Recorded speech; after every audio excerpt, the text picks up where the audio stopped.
Alors pour la tartine Seguin, il va nous falloir du sirop d'érable, 2 bûchettes de chèvre, 2 tranches de pain complet, une noisette de beurre, du sucre et 2 pommes. Alors la recette est super facile, hein. Alors je commence par éplucher mes 2 pommes.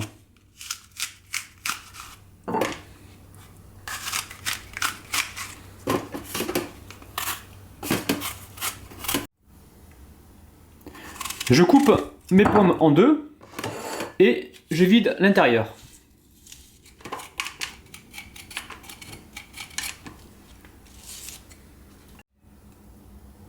Alors maintenant je les coupe en quartiers.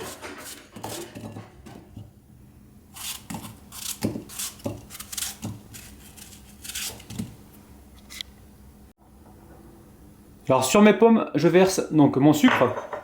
Je mets ma petite noisette de beurre.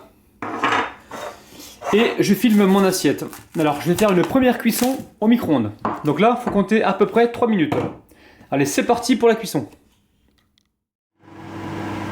Alors pendant la cuisson de mes pommes, je mets ma poêle à chauffer à feu moyen. Donc ça y est, nos pommes sont confites. Je vais les verser directement dans ma poêle pour les caraméliser.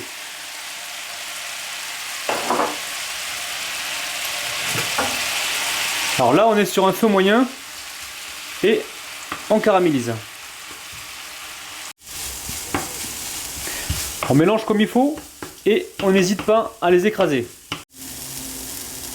Voilà, donc mes pommes sont suffisamment caramélisées.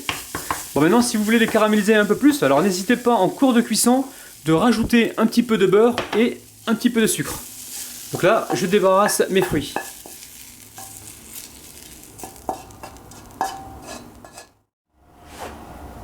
Alors on passe au dressage. Donc je prends une tranche de pain et je dépose par-dessus mes pommes caramélisées. Voilà, là je peux vous dire que ça a l'air terriblement appétissant.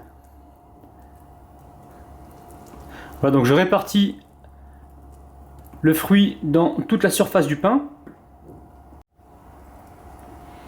Et je fais la même chose avec ma deuxième tranche de pain. Alors maintenant, je vais couper mes bûchettes de chèvre en biseau. Voilà, c'est-à-dire en diagonale.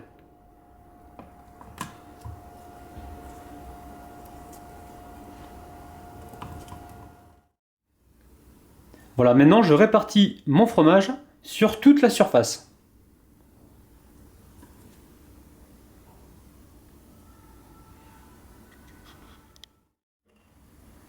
Voilà, pour finaliser ma recette, je vais les passer donc au four 8 à 10 minutes à 180 degrés.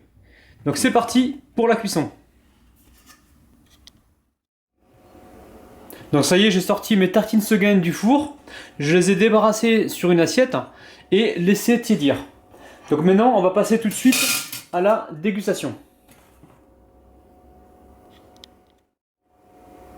Alors sur ma tartine, je verse un petit peu de sirop d'érable que vous pouvez très bien remplacer par du miel, hein. Voilà. Ensuite, je dépose ma tartine donc sur ma planche. Je vais couper un bout. Voilà. Miam miam. Et je goûte. Alors l'association fromage de chèvre et pommes caramélisées, c'est vraiment une combinaison parfaite. C'est super bon.